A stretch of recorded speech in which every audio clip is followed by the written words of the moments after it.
is a broken addiction. Only Jesus Christ can do that. Amen. It does not matter your background. It does not matter where you come from. It doesn't matter how dark that place was. When Jesus calls you into the marvelous light, we are born again. And what an awesome thing that is. I'm going to invite Kimberly to come forward and share about the goodness of God.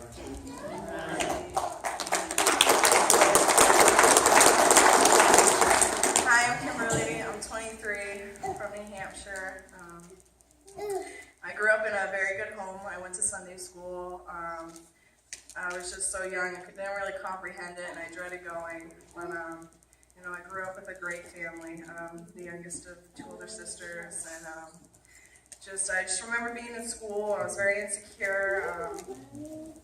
I couldn't, talk to anybody. I'm a lovely personality, but, if I didn't know you, I was so shy.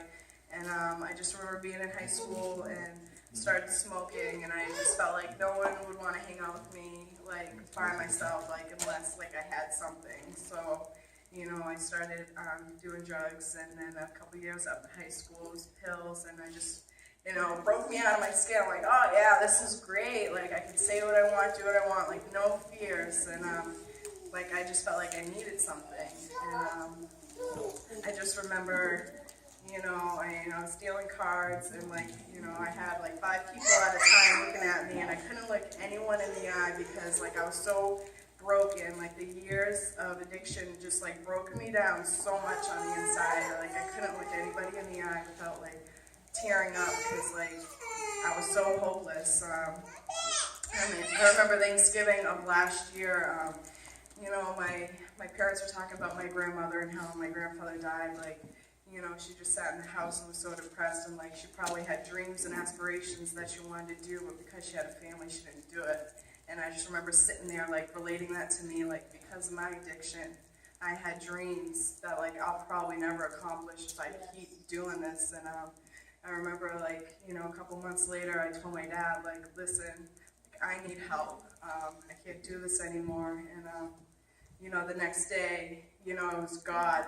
I got pulled over by an undercover, and, I got charged, but, the good thing that came from that is he gave me a phone number to call a program to get me into, and through that, I went to Cape Cod, and through me going to Cape Cod, I got clean. I was at a secular program, and I had 5 months clean, and I was so broken on the inside, nothing had changed. I just took the drugs out, and I just still felt all the same feelings.